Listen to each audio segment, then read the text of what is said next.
Hello बच्चों, आविया academy में आप सभी का स्वागत है। नीट की ये पीवाईक्यू की सीरीज में आज हम देखने वाले हैं वर्क, एनर्जी एंड पावर। इस चैप्टर के पिछले 10 साल में नीट में जितने भी क्वेश्चन पूछे गए वो सारे ही क्वेश्चन आज हम कवर करने वाले हैं।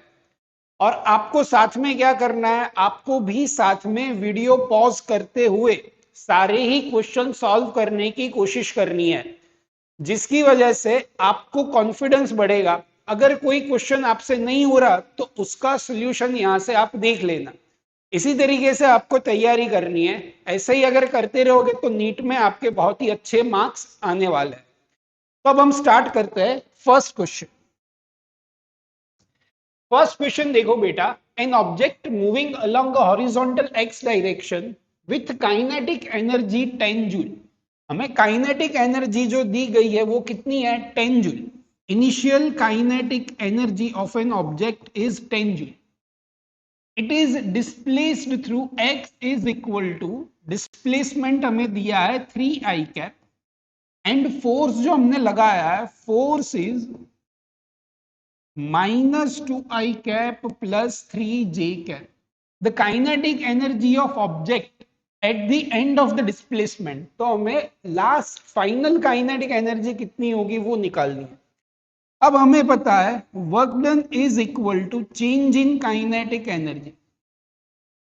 Initial kinetic energy is 10 joule, final kinetic energy हमें निकालनी है। अब मैं कैसे भी करके पहले वर्क डन निकाल लेता हूं। वर्क डन होता है फोर्स डॉट डिस्प्लेसमेंट। फोर्स और डिस्प्लेसमेंट का डॉट प्रोडक्ट करना है। फोर्स क्या है हमारे पास, -2i cap plus 3j cap. Force is -2i cap plus 3j cap dot displacement is 3i cap. तो यहां से ये हो जाएगा -2 इंटू 3 -6, और ये j का कोई यहाँ पे कोफिशिएंट नहीं है तो ये 0 हो जाएगा। तो वर्क डन हमारे पास मिल गया -6 joule. Work done is equal to होता है final kinetic energy minus initial kinetic energy. Work done is -6। Final kinetic energy हमें निकालनी है। इनिशियल काइनेटिक एनर्जी बेटा हमारे पास है 10 जूल। इसको यहां पर लेके आए तो फाइनल काइनेटिक एनर्जी 10 - 6 हो जाएगी 4 जूल।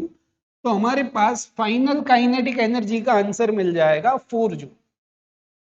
नेक्स्ट क्वेश्चन देखते हैं। An object falls from a height of 10 meter above the ground. After striking the ground, it loses the 50% of its kinetic energy. एक ऑब्जेक्ट है जो 10 मीटर हाइट से free fall कर रहा है। यहां पर गिरने के बाद वो अपनी 50% काइनेटिक एनर्जी जो है वो लूज कर रहा है। The height up to which the object can rebound from the ground. यहां से ऑब्जेक्ट आया, यहां पे ये जो फ्लोर है, फ्लोर के साथ उसकी कोलिजन हो रही है। इस कोलिजन में 50% एनर्जी जो है वो लूज हो रही है। तो यहां पे टकराने के बाद ये ऊपर कहां तक जाएगा ये हमें निकालना है। अब देखो, जब यहां पर ये रेस्ट पर है, फ्री फॉल की शुरुआत जब हो रही है, तब उसके पास जो भी एनर्जी है वो एनर्जी है potential energy which is mgh। अब ये 10 मीटर हाइट के हिसाब से हो गई उसकी एनर्जी 10 mg। अब अगर ये एनर्जी से यहां पे टकरा रहा है तो इसकी एनर्जी 50% लूज हो रही है। तो बची कितनी, यहां से 50% एनर्जी अगर इसकी लूज हो गई तो बची कितनी, नई पोटेंशियल एनर्जी जो बची वो इसकी आधी बचेगी विच इज 5 mg। अब इसी को अगर मैं mgh से कंपेयर करूं तो ये mg कट हो गया। तो अब ये कितनी हाइट तक जाएगा, 5 मीटर तक। ऐसे समझो इसके पास जितनी भी एनर्जी थी उसमें से आधी एनर्जी चली गई। अगर आधी एनर्जी चली गई है तो जो आधी एनर्जी बची है उससे वो आधी हाइट तक ही पहुंच पाएगा। तो इनिशियली 10 मीटर से स्टार्ट करा है तो अब ये कहां तक पहुंचेगा, 5 मीटर। तो आंसर हो जाएगा 5 metre. Next question, the potential energy of a long spring when stretched by 2 centimetre is U। एक स्प्रिंग है, इस स्प्रिंग को हमने 2 सेंटीमीटर से जब स्ट्रेच करा तो उसकी पोटेंशियल एनर्जी मिली U। If spring is stretch by 8 centimetre, इसी स्प्रिंग को हमने स्ट्रेच करा है अब 8 सेंटीमीटर के जितना, तो फिर नई पोटेंशियल एनर्जी कितनी मिलेगी? अब देखो यहां पे पोटेंशियल एनर्जी होती है हमारी 1/2 के एक्स स्क्वायर। इनिशियली हमने कितना स्ट्रेच करा है 2 सेंटीमीटर, तो यहां पे x की जगह पे लिख देता हूं 2,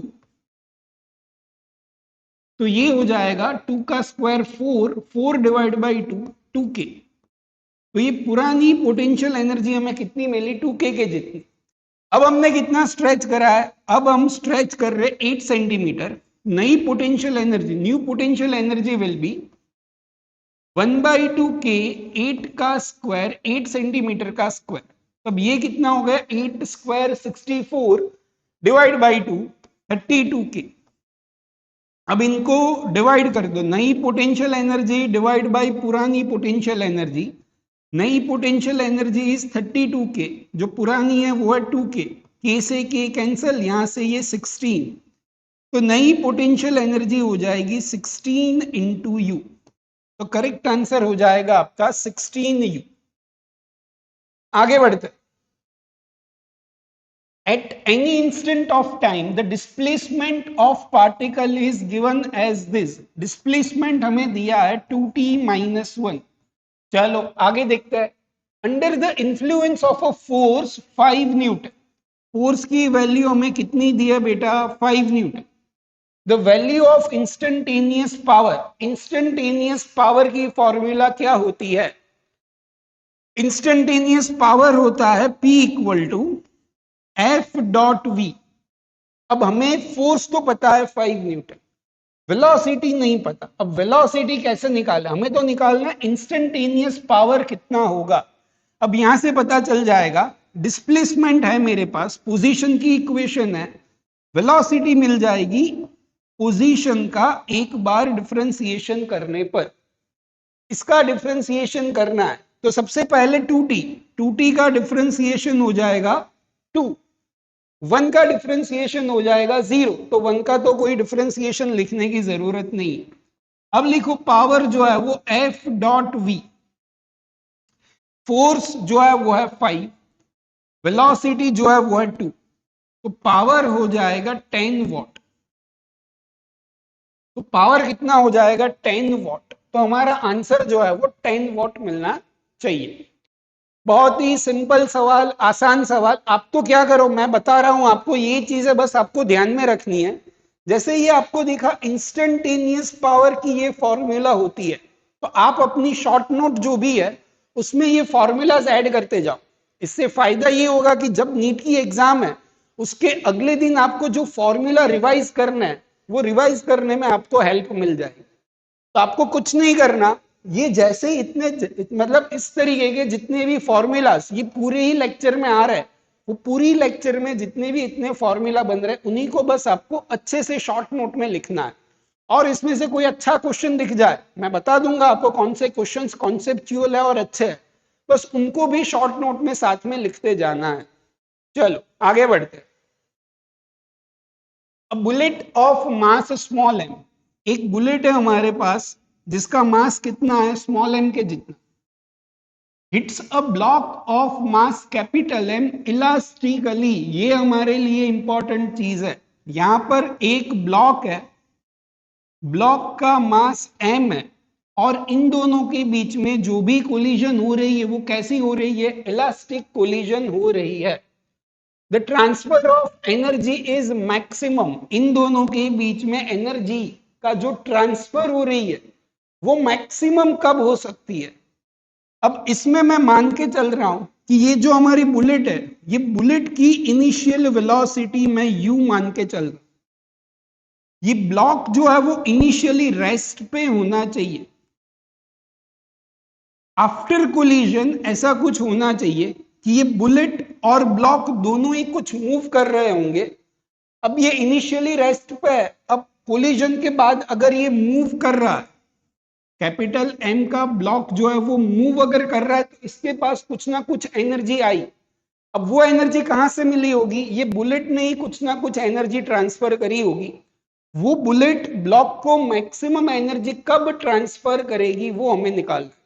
तो मैं यहां से यहां तक एनर्जी कंजर्वेशन लॉ लगा रहा हूं। एनर्जी कंजर्वेशन लॉ क्या होता है, देखो पहले मैं कोलिजन है तो मोमेंटम कंजर्वेशन करता हूं, फिर एनर्जी कंजर्वेशन करेंगे। मोमेंटम कंजर्वेशन, कोलिजन से पहले जो भी मोमेंटम है वो है मास इनटू यू, इसका मोमेंटम हो गया 0। कोलिजन के बाद बुलेट की वेलोसिटी मान लेते हैं v1 और ब्लॉक की वेलोसिटी मान लेते हैं v2। तो कोलिजन के बाद बुलेट का मोमेंटम हो जाएगा स्मॉल m इंटू v1 और ब्लॉक का मोमेंटम हो जाएगा कैपिटल M इंटू v2। अब क्या होगा देखो, ये 0 तो गया, m into U M v1 plus M v2, इसे मैं कह देता हूं इक्वेशन 1। अब ये कोलिजन इलास्टिक कोलिजन है। इलास्टिक कोलिजन में कोलिजन से पहले जो भी काइनेटिक एनर्जी है इज इक्वल टू कोलिजन के बाद वाली काइनेटिक एनर्जी होगी। कोलिजन से पहले काइनेटिक एनर्जी कितनी है, इसकी काइनेटिक एनर्जी हो जाएगी 1/2 एम यू स्क्वायर। इसकी काइनेटिक एनर्जी जो है वो है 0। इसकी काइनेटिक एनर्जी होगी 1/2 स्मॉल m v1 स्क्वायर और इसकी काइनेटिक एनर्जी होगी 1/2 कैपिटल M v2 स्क्वायर। हमारा क्वेश्चन क्या है बेटा, क्वेश्चन में ऐसा दिया हुआ है कि जो ये बुलेट है उसकी सारी की सारी या फिर मैक्सिमम काइनेटिक एनर्जी किसे मिलनी चाहिए, ब्लॉक को।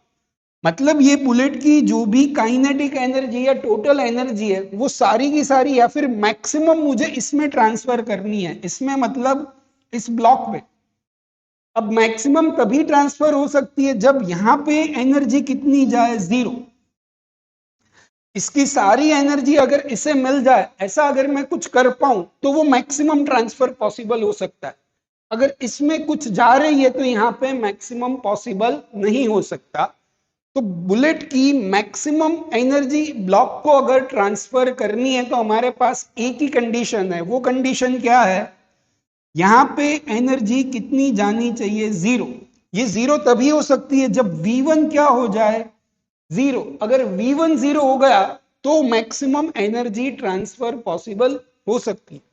अब इक्वेशन 1 को देखो, इक्वेशन 1 में मैं v1 को 0 पुट कर रहा हूं। फ्रॉम इक्वेशन 1 में मैं v1 को 0 पुट कर रहा हूं तो क्या हो जाएगा, mu equal to capital M v2,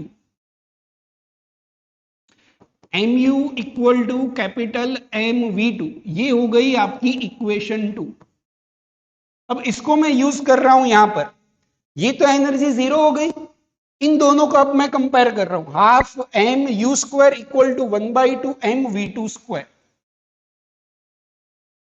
half M U square equal to 1/2 capital M v2 का स्क्वायर।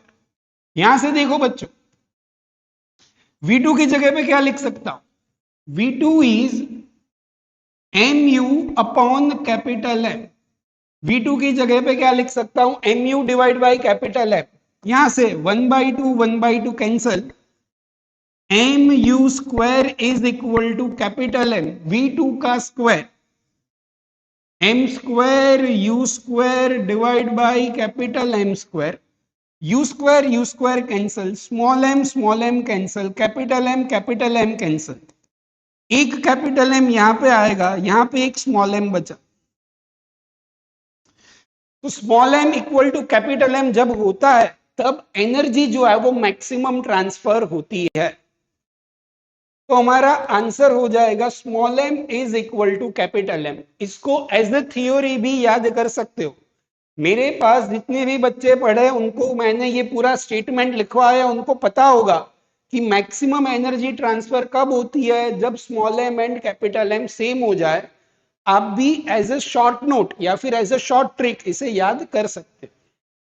कंडीशन क्या है, इलास्टिक कोलिजन होनी चाहिए। इन दोनों के बीच में जो कोलिजन हो रही है वो क्या होनी चाहिए, इलास्टिक कोलिजन, तभी ये स्टेटमेंट करेक्ट होगा। चल आगे बढ़ते। A particle moves with a velocity of 5 I cap minus 3 j cap plus 6 k cap. Velocity of particle is 5 I cap minus 3 j cap plus 6 k cap under the action of constant force. हमें force दिया है, force की value है 10 I cap plus 10 J cap plus 20 K cap.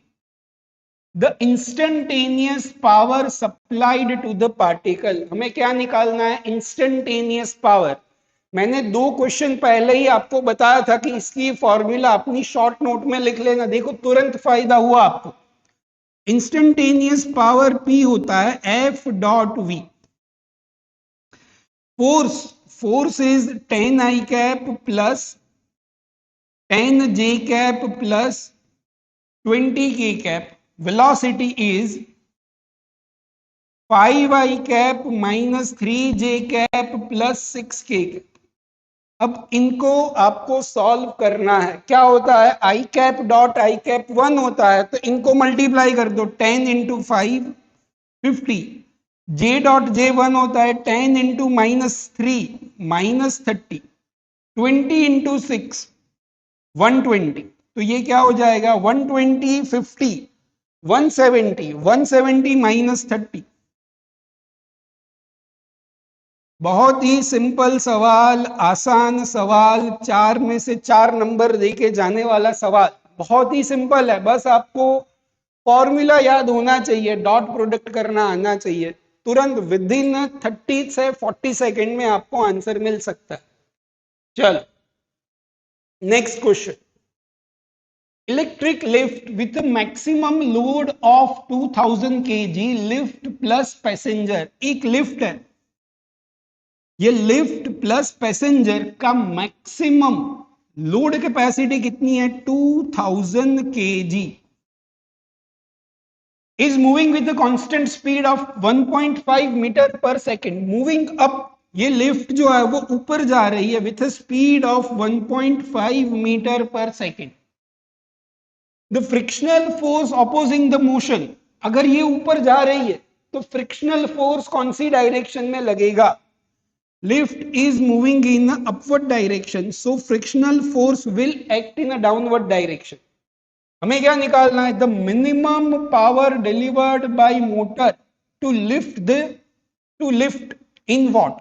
Minimum power कितना लगना चाहिए वो हमें निकालना है. अब फिर से वही पावर P. अब देखो आपको समझ में आना चाहिए, यहाँ पे कहीं ना कहीं वेलोसिटी की हम बात कर रहे हैं.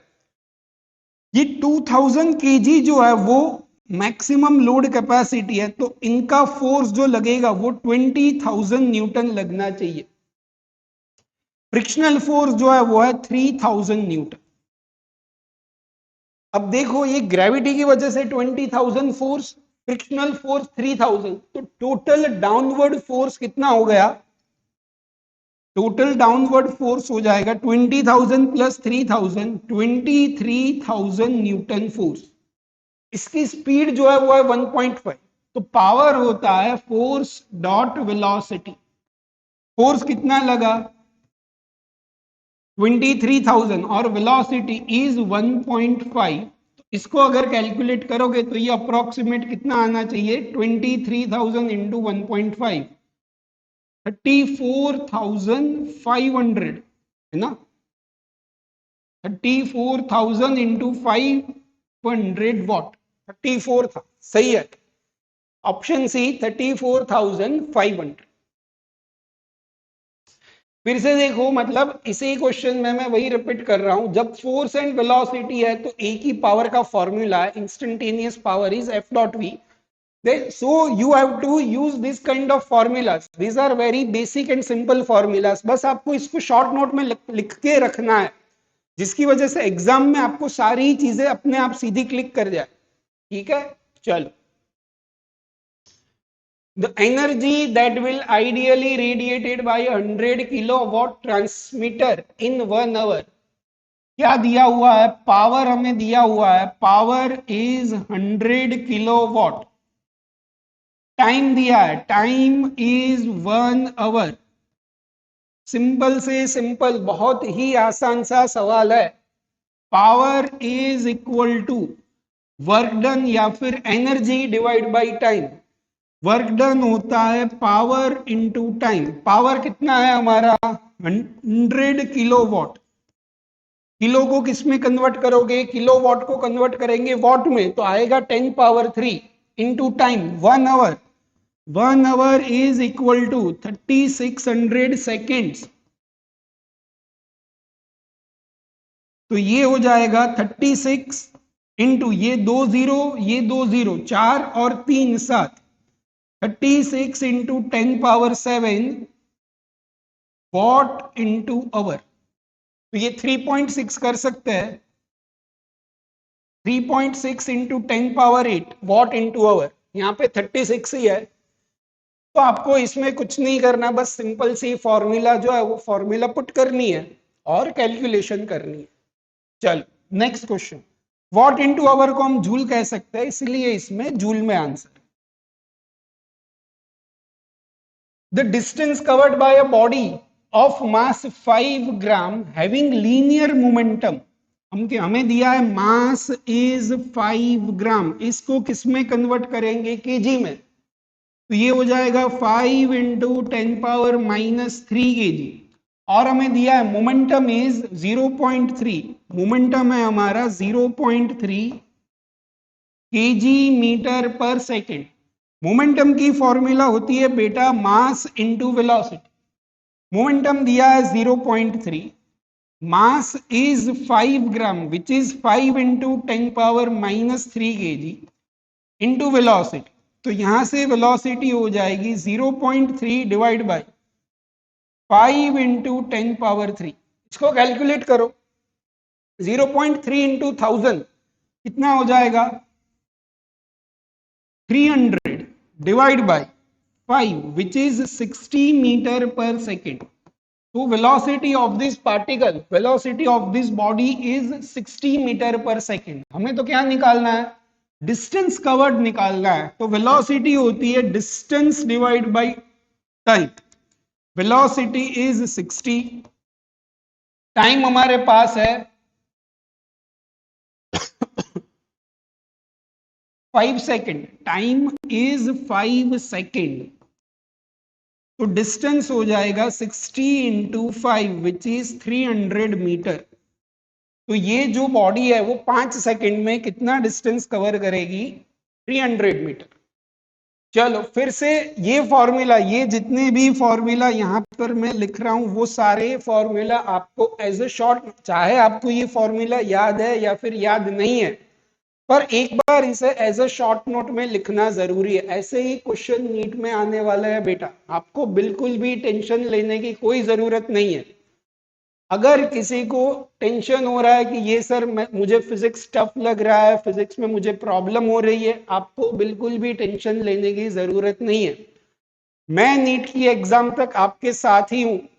अगर आपको कोई और डाउट है, इस चैप्टर के और क्वेश्चन सॉल्व करने हैं या फिर पर्टिकुलर इसी चैप्टर में या फिर इसके कोई से भी क्वेश्चन में ज्यादा दिक्कत हो रही है, तो जो डिस्क्रिप्शन बॉक्स में व्हाट्सएप ग्रुप की लिंक है उस लिंक से आप जुड़ जाना। उसमें आप सारे ही डाउट्स पूछ सकते हो। मैं बता रहा हूं आपको, विद इन 24 आवर्स आपके सारे ही डाउट्स जो है वो मैं सॉल्व करके दे दूंगा। पर आपको किसी भी तरीके का टेंशन, अगर फिजिक्स का टेंशन जिसके दिमाग में, उसको कोई टेंशन लेने की जरूरत नहीं है, मैं आपके साथ में ही हूं। ठीक है बेटा, चलो। Particle is release from the height s. कितनी हाइट है, एस हाइट से पार्टिकल जो है वो रिलीज हो रहा है from the surface of the earth. Earth की सरफेस से particle is releasing from the height s. अगर ये रिलीज हो रहा है तो initial velocity is 0। At a certain height its kinetic energy is 3 times the potential energy। अब मैं यहां पे कोई हाइट मान रहा हूं, at a certain height kinetic energy is 3 times the potential energy। the height from the surface of earth and speed of the particle। अर्थ की surface से ये हाइट कितनी है, और इस हाइट पे स्पीड ऑफ पार्टिकल कितनी है, ये दो चीजें हमें फाइंड करनी है। फिर से क्वेश्चन रिपीट कर रहा हूं, अर्थ की सरफेस से एस हाइट से हमने किसी पार्टिकल को रिलीज करा है, किसी इंस्टेंट पे kinetic energy is 3 times the potential energy, then we have to find height at which kinetic energy is 3 times the potential energy, and at that instant we have to find the velocity of this particle. चलो बेटा कोशिश करते हैं इसको कैसे solve करते हैं। हमें यहाँ पे एक हिंट दी गई है, kinetic energy is 3 times the potential energy. Kinetic energy होती है half M V square, potential energy होती है एम जी एच। यहां से एम कैंसल हो गया, V square is 3 into 2 6 G H. तो यहां पे इस इंस्टेंट पे मुझे वेलोसिटी का स्क्वायर मिल गया, कितना है 6 जी एच। अब मैं क्या निकाल रहा हूं, देखो यहां से ये फ्री फॉल कर रहा है, ये डिस्प्लेसमेंट कितना हुआ, ये है एस, ये है एच, तो इतना डिस्प्लेसमेंट जो हो गया वो है एस माइनस एच। तो इतना डिस्प्लेसमेंट करने के बाद वेलोसिटी कितनी होती है वो मैं निकाल लेता हूं। हमारे पास इक्वेशन है v square minus u square equal to 2as। इस इंस्टेंट पे वेलोसिटी हमें निकालनी है, initial velocity is 0, acceleration due to gravity, gravitational acceleration g या फिर माइनस जी लिखो, कोई दिक्कत नहीं है। डिस्प्लेसमेंट डाउनवर्ड डायरेक्शन में displacement is s minus H. तो यहां से आपका हो जाएगा वी स्क्वायर इक्वल टू, ये डिस्प्लेसमेंट भी डाउनवर्ड डायरेक्शन में है तो इस डिस्प्लेसमेंट को भी माइनस में लिखना चाहिए, तो ये माइनस और ये माइनस प्लस हो जाएगा, तो ये हो गया 2g into S minus H. अब ये भी वी स्क्वायर है, ये भी वी स्क्वायर है, तो इन दोनों को हम कंपेयर कर सकते हैं, तो मैं दोनों को कंपेयर कर रहा हूं, 6gh equal to 2g into S minus H. 6gh equal to 2g into S minus H. यहां से g and g cancel, 2 into 3 equal to 6, तो ये हो गया 3h equal to S minus H, तो ये हो जाएगा 4h इक्वल टू एस। तो हाइट हमें क्या मिलेगी बेटा, s डिवाइड बाई 4। तो ये जो फर्स्ट क्वेश्चन था हमारा हाइट वाला, हाइट हमें कितनी मिली, s बाई 4। अब हमें निकालना है उस हाइट पे वेलोसिटी कितनी होगी, उस हाइट पे मतलब s बाई 4 हाइट पे वेलोसिटी, तो v square equal to 6gh। 6gh, h is s divide by 4। फिर से इसको कैंसिल कर दो, 2 से फैक्टर कर दो, 3gs डिवाइड बाई 2, तो v हो जाएगा under root 3gs by 2। h आना चाहिए under root 3gs divide by 2 and height जो है वो है s बाई 4। तो ये बेटा अच्छा सवाल है, इसमें कुछ कुछ चीजें फॉर्मूला से कैसे इक्वल करनी है, कैसे इसको सोचना है, तो इसमें थोड़ा टाइम लगेगा, तो इसको आप एक से ज्यादा बार ट्राई करना, मतलब पहले तो खुद से ट्राई करो, सॉल्यूशन देखने के बाद भी खुद से 2 बार ट्राई करो कि इसको हम कैसे कर सकते हैं, ठीक है। चलो, water falls from a height of 60 metre at the rate of 15 kilogram per second. यहां से पानी गिर रहा है at a height of 60 metre and rate हमें दिया है, rate is 15 kg per second. To operate a turbine, the losses due to frictional forces are 10% of the input energy. Frictional force की वजह से 10% एनर्जी जो है वो लूज हो रही है, तो हमें निकालना क्या है, how much power is generated, power कितना जनरेट होगा। यहां से 60 मीटर हाइट से पानी जो है वो नीचे आ रहा है, हमें रेट दिया है पानी का पर सेकंड 15 kg पानी जो है वो टरबाइन पे आ रहा है, अब इसमें से 10% एनर्जी जो है वो फ्रिक्शनल फोर्स में लूज हो रही है, तो हमें निकालना है पावर। अब 60 मीटर हाइट से जब पानी नीचे गिरेगा तो पोटेंशियल एनर्जी होती है mgh। अब हमें दिया है मास पर यूनिट टाइम, मैं क्या दिया हुआ है, मास पर यूनिट टाइम, मास नहीं दिया। अब इसको मैं ऐसे लिख रहा हूं, देखो पावर होता है आपका work done divide by time. अब यहां पर वर्क डन क्या होगा, यहां से यहां तक जो भी पोटेंशियल एनर्जी में चेंज हुआ वही तो वर्क डन है। पोटेंशियल एनर्जी का चेंज वही है mgh डिवाइड बाई टाइम। अब हमें क्या दिया हुआ है क्वेश्चन में, यहां पे जो भी एनर्जी मैंने लिखी है उस एनर्जी में से 10% एनर्जी जो है वो लॉस हो रही है इन फ्रिक्शनल फोर्सेस। तो इसमें से हमारे काम की एनर्जी कितनी है बेटा, 90%। 90% एनर्जी ही हमारे लिए यूजफुल है। अब इसमें वैल्यूज पुट करो, mass upon time is 15 kg पर सेकेंड m/t। जी की वैल्यू में 10 लेके चल रहा हूं, यहां पे भी क्वेश्चन में जी की वैल्यू 10 है। हाइट है बेटा हमारे पास 60 इंटू 90 डिवाइड बाई 100। ये जीरो से ये जीरो कैंसल, ये जीरो से ये zero cancel. 15 into 10 which is 150 into 6 into 9। इसको हमें कैलकुलेट करना पड़ेगा। इसको कैलकुलेट करेंगे तो क्या हो जाएगा, 9 इंटू 6 इज 54 इंटू 150। तो मेरे ख्याल से ये हो जाएगा 54 इंटू 15, 81 810 इंटू 0। तो ये पावर होना चाहिए 8100 वॉट, या फिर हो जाएगा 8.1 किलोवाट। तो करेक्ट आंसर हो जाएगा 8100 वॉट या फिर 88.1 kilowatt.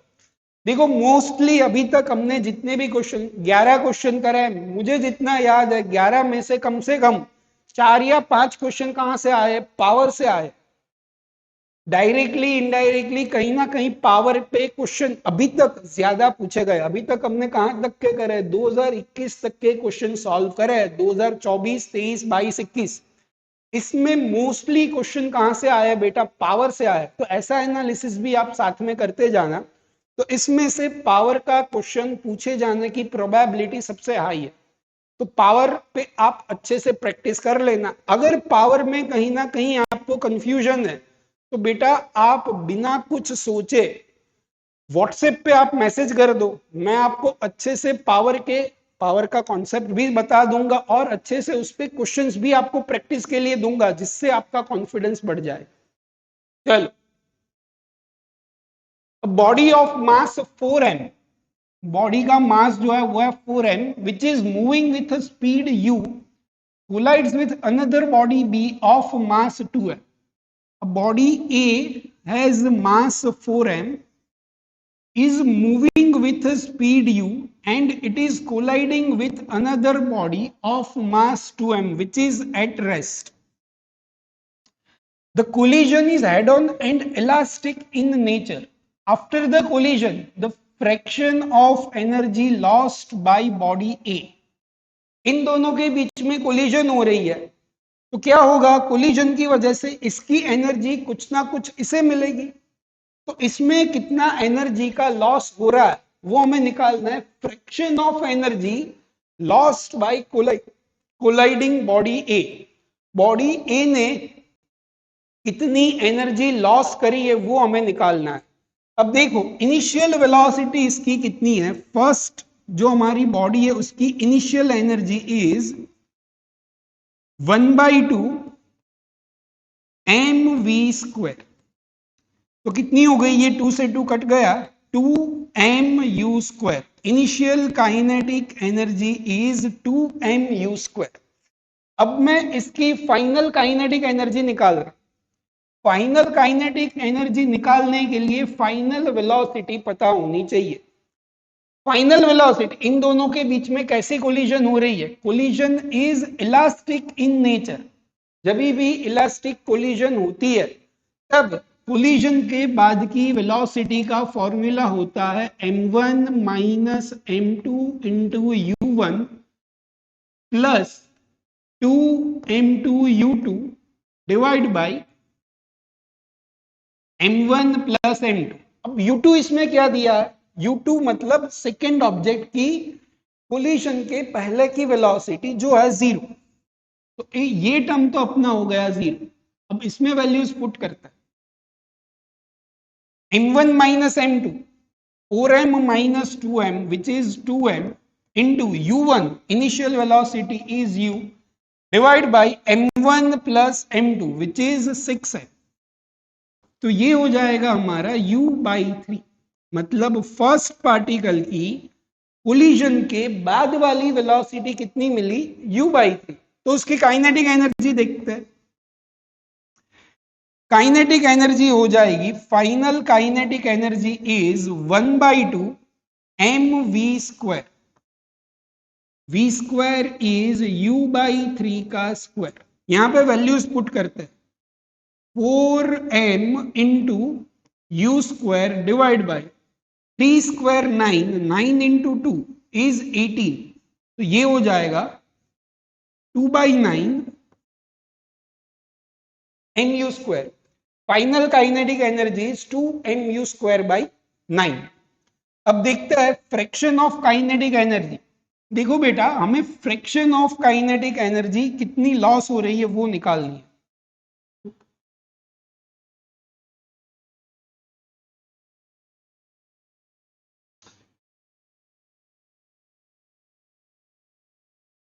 Fraction of energy loss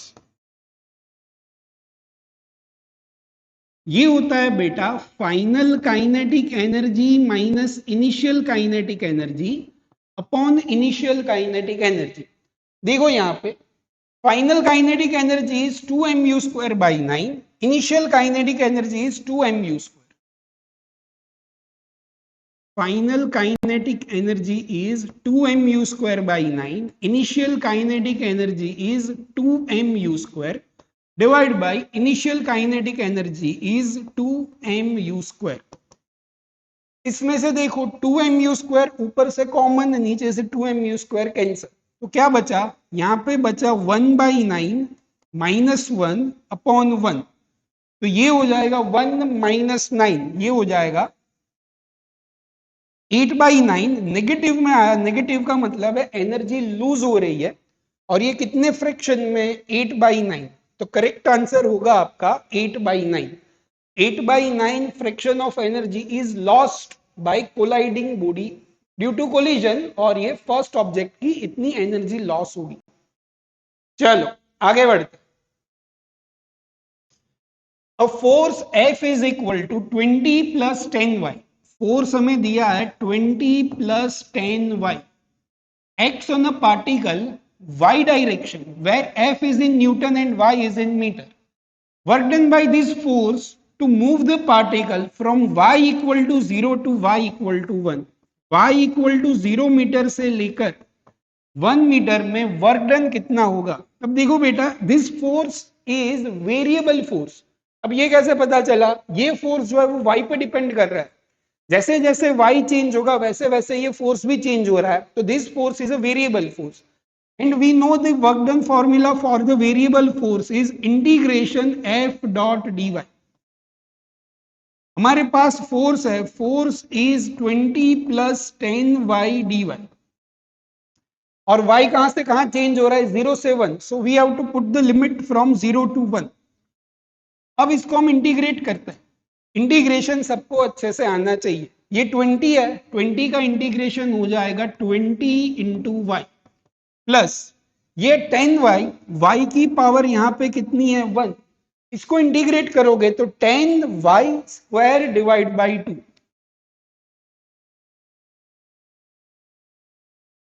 limit is 0 to 1, इसमें लिमिट पुट करो 20 प्लस यहां पे 1 पुट करने पर 10 divide by 2 which is 5। 0 put करने पर क्या हो जाएगा, लोअर लिमिट इज 0, तो ये 0 पुट कर देंगे तो 0 हो जाएगा, तो आंसर हमारा हो जाएगा 25। तो फिर वर्क डन कितना मिला बेटा, 25 जूल। आपको ये चीज याद रखनी है, क्या है, work done by variable force. अगर एक्स डायरेक्शन में डिस्प्लेसमेंट हुआ होता तो एफ डॉट डी एक्स लिखते, जेड डायरेक्शन में हुआ होता तो एफ डॉट डी जेड लिखते। यहाँ पे वाई डायरेक्शन थी तो इसलिए एफ डॉट डी वाई। और नॉर्मल सिंपल बेसिक इंटीग्रेशन है। किसी को भी अभी भी इंटीग्रेशन में कहीं पे दिक्कत है, इंटीग्रेशन के फॉर्मूलाज याद नहीं है, तो आपको बिना किसी संकोच के, बिना किसी हिचकिचाहट के, आपको जो है इसके सारे ही डाउट्स व्हाट्सएप ग्रुप में, बिना कोई एक बार भी, मतलब आपको सोचना भी नहीं है कि मैं ये डाउट पूछूंगा तो सर मुझे क्या बोलेंगे, ऐसा कोई सोचने की जरूरत नहीं है। आप तो बिंदास सारे ही डाउट्स पूछ लेना, मैं आपको तुरंत से तुरंत इसके आंसर कर दूंगा। चल, a mass m is attached to a thin wire and willed in a vertical circle. The wire is most likely to break when, इस तरीके से वायर है, इस वायर को हमने वर्टिकल सर्कल में ऐसे घुमा रहे। अब ये वायर ब्रेक होने की पॉसिबिलिटी सबसे ज्यादा कब होगी? वायर ब्रेक तभी कर पाएगा जब इस वायर की फोर्स की जो भी कैपेसिटी है, या फिर स्ट्रेस की जितनी भी मैक्सिमम कैपेसिटी है, उससे ज्यादा अगर फोर्स इसमें लग रहा है, जब भी वायर को हम ऐसे घुमाएंगे तब मैक्सिमम टेंशन जो है वो ये लोअर मोस्ट पॉइंट पे क्रिएट होता है। इसमें स्ट्रेस या फिर मैक्सिमम टेंशन कब क्रिएट होता है? At lower most point. Lower most point पे सबसे ज्यादा टेंशन क्रिएट होता है। अगर ये टेंशन सबसे ज्यादा यहाँ पे क्रिएट हो रहा है, इसका मतलब है इसकी ब्रेक होने की पॉसिबिलिटी भी कहां पर है? सबसे लोएस्ट पॉइंट पे। जब लोएस्ट पॉइंट पे है तब इसकी ब्रेक होने की पॉसिबिलिटी सबसे ज्यादा होती है। Particle of mass 5m, particle का मास दिया है 5m, eight rest suddenly breaks on its own into 3 fragments. यहां पे एक ऑब्जेक्ट है जिसका मास है 5m, ये 3 फ्रेगमेंट में डिवाइड हो रहा है।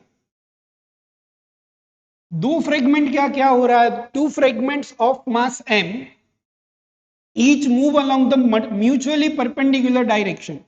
इसमें से दो जो है जिनका मास m एंड m है, ये म्यूचुअली परपेंडिकुलर डायरेक्शन में जा रहा है विथ स्पीड v ईच। इन दोनों की स्पीड कितनी है? v। The energy release during this process, इस पूरी प्रोसेस में कितनी एनर्जी रिलीज होगी? अब देखो, सबसे पहले इसका मास कितना दिया है? 5। उसमें से m एंड m जो है वो डिवाइड हो गए। तीसरा जो पीस है उसका मास कितना होना चाहिए? अब ये total 5m, m and m गए, तो तीसरे पीस का मास जो है वो क्या हो सकता है? 3m। इसकी वेलोसिटी मुझे नहीं पता कितनी हो, तो सबसे पहले इसकी वेलोसिटी निकाल लेंगे। इसकी वेलोसिटी v, इसकी वेलोसिटी v। अगर इसकी वेलोसिटी मिल गई तो ये तीनों की काइनेटिक एनर्जी को मैं ऐड कर दूंगा तो मुझे टोटल एनर्जी मिल जाएगी। वही एनर्जी रिलीज्ड है, वही हमें निकालनी है। अब देखो यहां पर ये इनिशियली रेस्ट पे, 5m जो है वो इनिशियली रेस्ट पे है, तो इसका वेलोसिटी, इनिशियल वेलोसिटी 0। अब ये जो फ्रेगमेंट्स हो रहे हैं इसमें मोमेंटम कंजर्व होता है। अब मोमेंटम कंजर्वेशन से हम क्या लिख सकते हैं? देखो, इनिशियल मोमेंटम जो है वो 0 because the particle is at rest. इसका मोमेंटम लिखते हैं, इसका मोमेंटम हो जाएगा mv, x डायरेक्शन में है तो ये हो जाएगा i। इसका मोमेंटम क्या हो जाएगा? mv j। थर्ड वाला जिसका मास है 3m,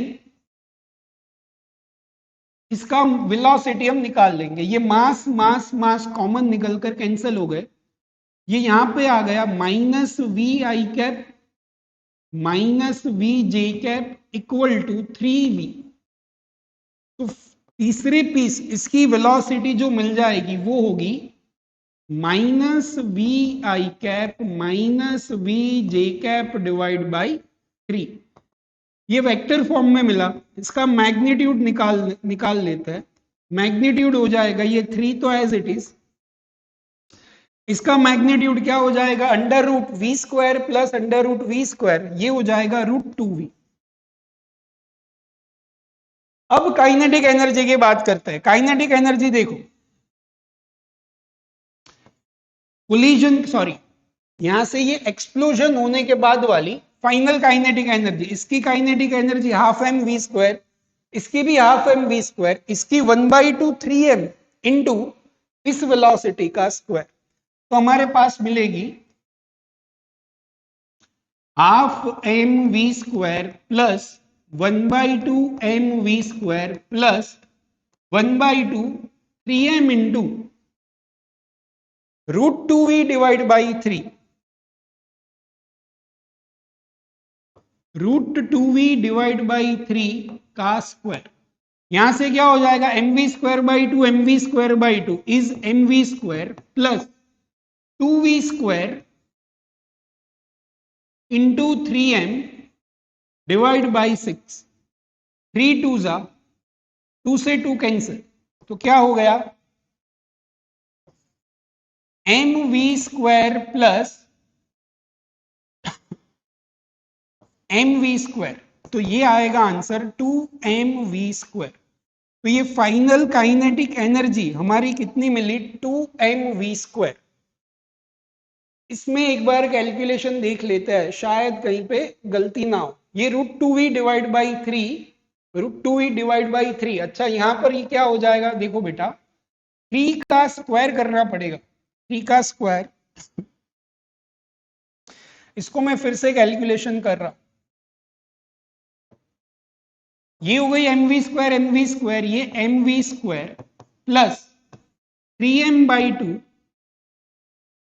ये हो गया 2v स्क्वायर डिवाइड बाई 9, √2 का square 2, v square divide by 9, ये 2 से 2 कैंसल, ये 3 एंड 3 कैंसल, तो क्या बचा mv square plus mv square divide by 3, तो ये क्या हो गया 4mv स्क्वायर डिवाइड बाई 3।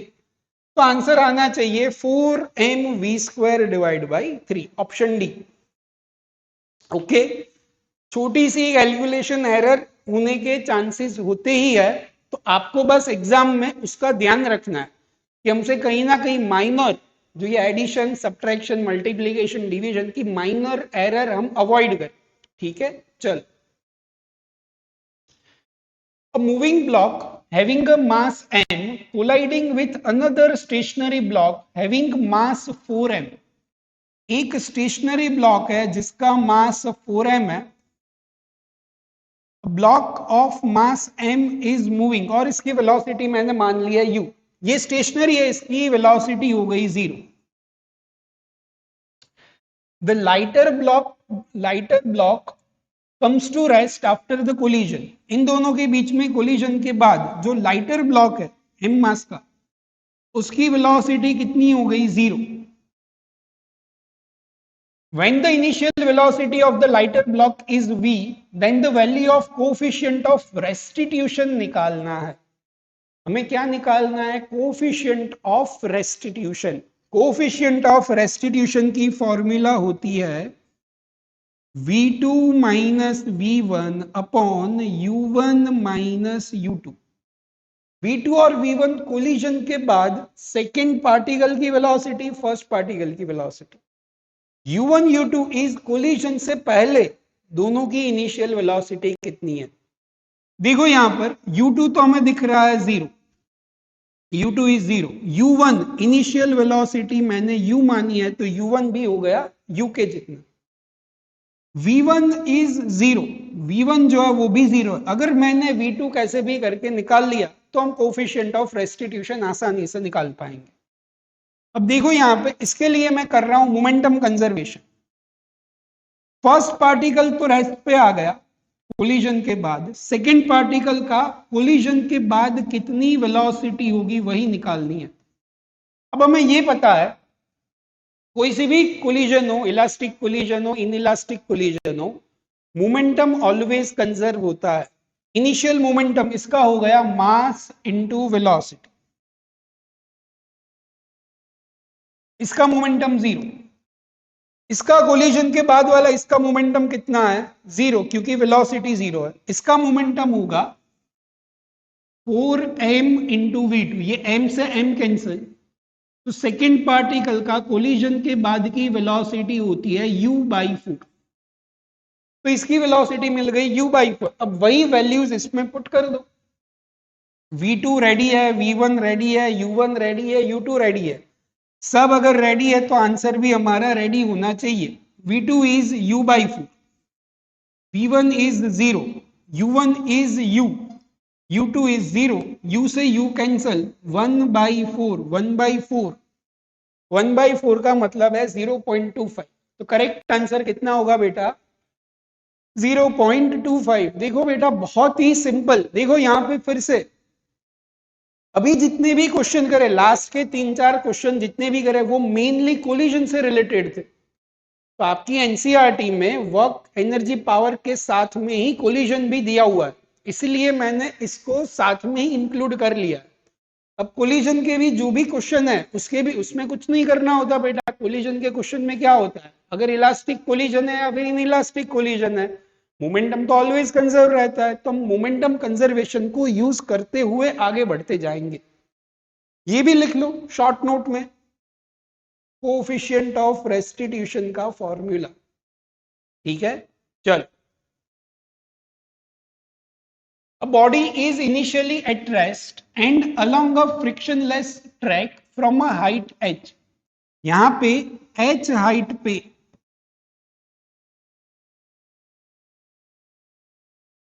ये h हाइट पे एक ऑब्जेक्ट है, इस ऑब्जेक्ट की इनिशियल वेलोसिटी जो है वो 0, it is at rest initially.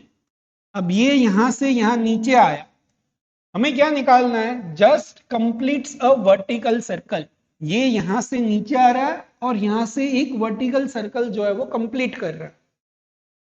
AB is equal to D, ये AB जो है पूरा ये D के जितना है, तो हमें निकालना है हाइट h कितनी होगी, ठीक है। चलो, अगर आपने वर्टिकल सर्कुलर मोशन पढ़ा है तो वर्टिकल सर्कुलर मोशन में एक कंडीशन आती है, क्या कंडीशन होती है, अगर सर्कल कंप्लीट करना है, अगर यहां से आपको सर्कल कंप्लीट करना है तो ये बॉटम मोस्ट पॉइंट पे, मतलब कि ये ए पॉइंट पे आपकी इनिशियल वेलोसिटी कितनी होनी चाहिए, √5g के जितनी होनी चाहिए। ये l क्या होता है, इतना डिस्टेंस, हमारे केस में ये डिस्टेंस कितना हो जाएगा, d का आधा।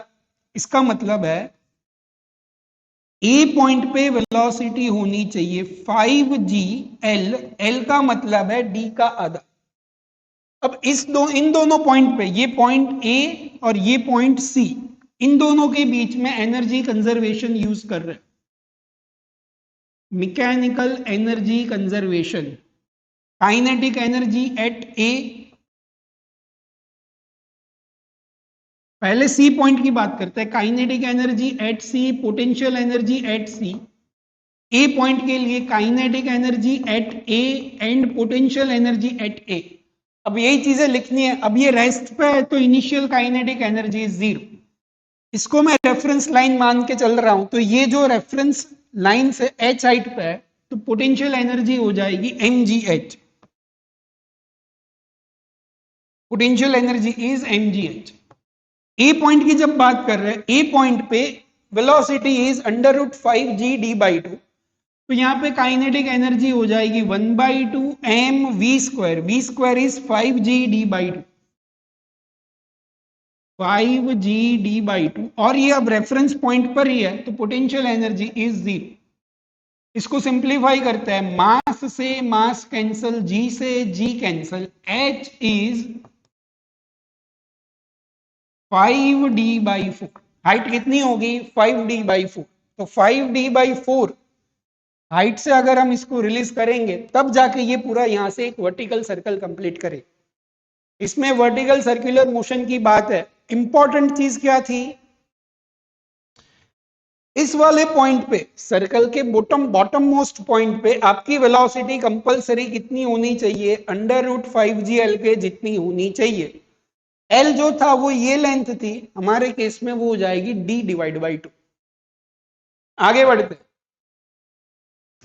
Consider a drop of a rain water having a mass 1 gram. एक रेन ड्रॉप है, इसका मास कितना है 1 ग्राम,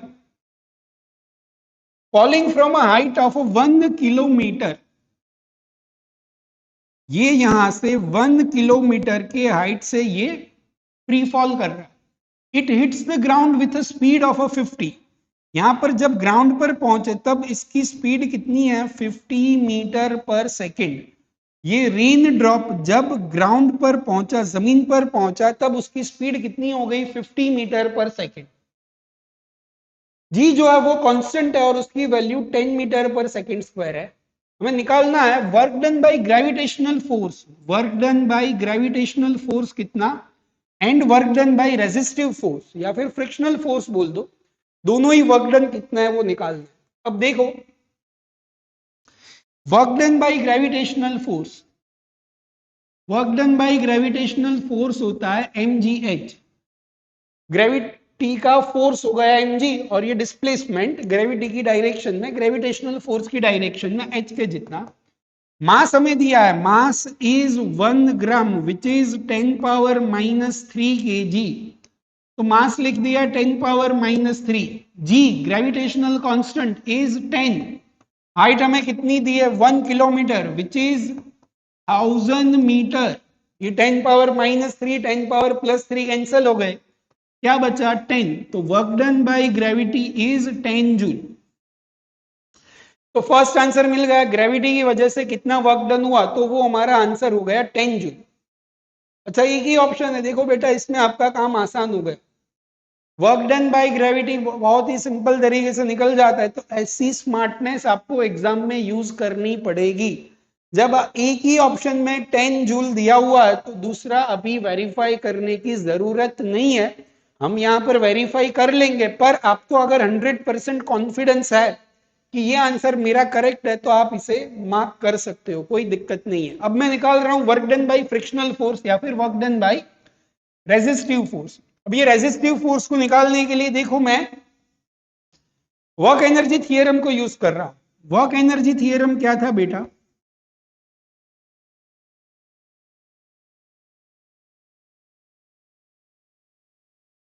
वर्क एनर्जी थियरम था work done by all the forces, sum of work done by all the forces is equal to change in kinetic energy.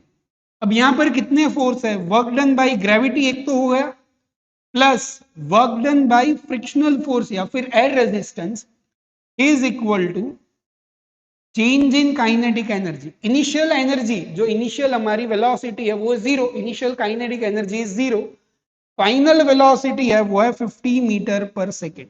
तो final kinetic energy निकालनी है,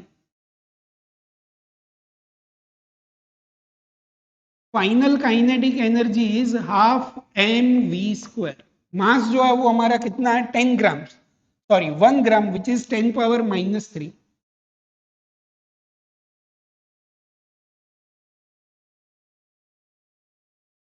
और वेलोसिटी का square, velocity is 50 metre per second का square.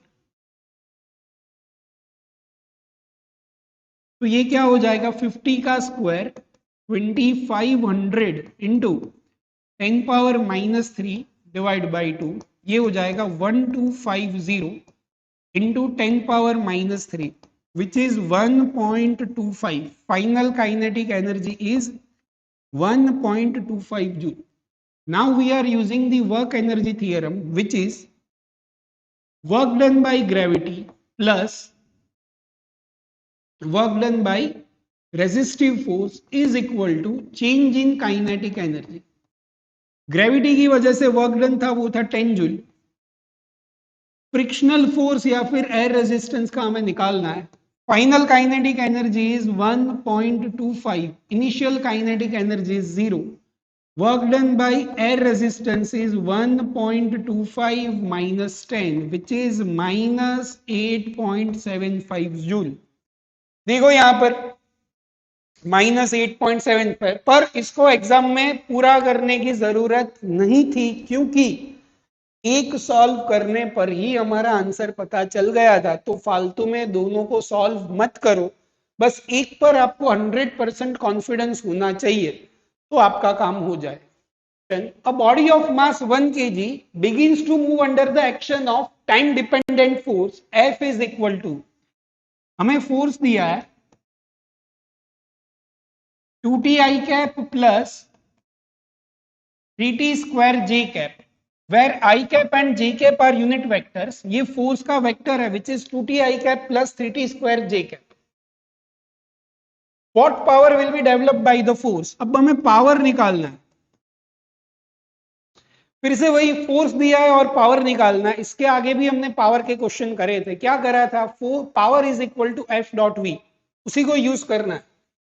देखो यहां पर acceleration आपका होता है force divide by mass, force is 2ti cap plus 3t square j cap divide by mass is 1 kg। तो यहां से एक्सीलरेशन हो जाएगा 2ti cap plus 3t square j। Acceleration को क्या लिख सकते हैं, acceleration is dv upon dt, 2ti cap plus 3t square j cap.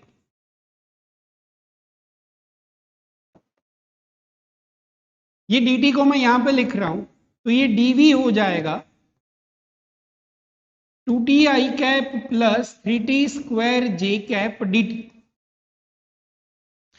अब इसको इंटीग्रेट कर दो, इंटीग्रेशन करना है, dv का इंटीग्रेशन हो गया v, 2t को हम लिख सकते हैं 2t, t की पावर 1 है तो 2t square divide by 2 plus ये हो जाएगा 3t स्क्वायर है तो ये हो जाएगा 3t क्यूब डिवाइड बाई 3, ये हो जाएगा velocity is t square plus t cube. ये हमें क्या मिल गई, वेलोसिटी, यहां पे i cap and j cap. हमें क्या निकालना है, what is the power developed by force, power निकालना है, power is F dot v. Force क्या था हमारा 2ti cap plus 3t square j cap,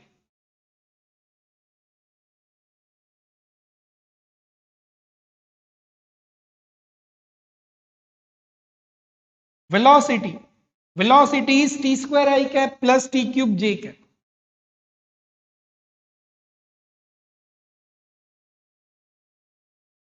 यहां से करो i और i का मल्टीप्लीकेशन, क्या हो जाएगा 2t into T square is t cube plus 3t square into T cube, t की पावर 5, ये हो गया हमारा पावर। हमसे क्या पूछा गया है, what power developed by the force at time t, t time पे पावर कितना होगा। यहां से देखो 2t क्यूब प्लस 3t की power 5, 2t cube plus 3t की पावर 5, तो आंसर हो जाएगा ऑप्शन बी। तो करेक्ट आंसर है हमारा ऑप्शन बी।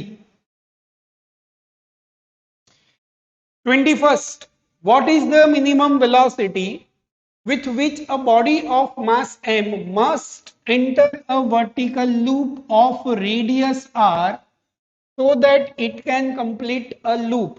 हमने इसके पहले भी डिस्कस करा था, सर्कुलर मोशन कंप्लीट करने के लिए बॉटम मोस्ट पॉइंट पे मिनिमम रिक्वायर्ड वेलोसिटी, इसको हम क्रिटिकल वेलोसिटी भी कहते हैं, which is under root 5gl या फिर अंडर रूट 5gr। इसको एज ए थियोरी बोलो, एज ए फॉर्मूला बोलो, आपको याद करना है, ठीक है। चलो आगे बढ़ते।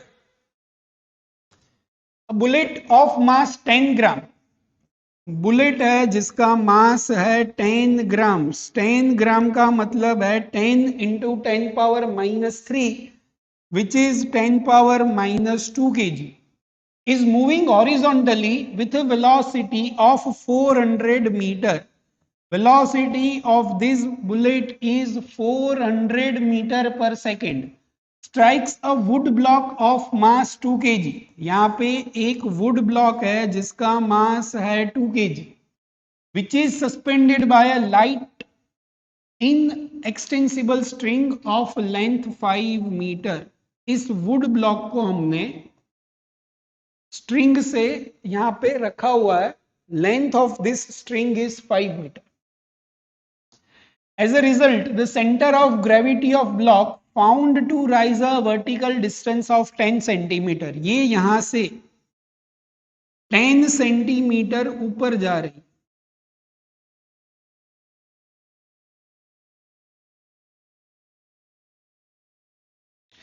The speed of bullet after it emerges out horizontally from the block. ये बुलेट यहां पे टकराई, टकराने की वजह से ये जो है वो 10 सेंटीमीटर ऊपर गए. यहां से बुलेट जो बाहर निकलेगी उसकी वेलोसिटी कितनी है, वो वेलोसिटी हमें निकालनी है. अब सबसे पहले मैं क्या कर रहा हूं, देखो यहां से यहां तक जो ये गया, तो ये ऊपर गया, मतलब कुछ ना कुछ पोटेंशियल एनर्जी इसमें आई. वो कहां से आई होगी, इसकी जो भी काइनेटिक एनर्जी है वो काइनेटिक एनर्जी की वजह से इसमें कुछ ना कुछ पोटेंशियल एनर्जी मिली होगी. तो यहां से यहां तक, ये ब्लॉक के बारे में बात कर रहा हूं, वुडन ब्लॉक के बारे में. ये वुडन ब्लॉक की यहां पर काइनेटिक एनर्जी लिख सकते हैं 1/2 मास इज टू वेलोसिटी का स्क्वायर.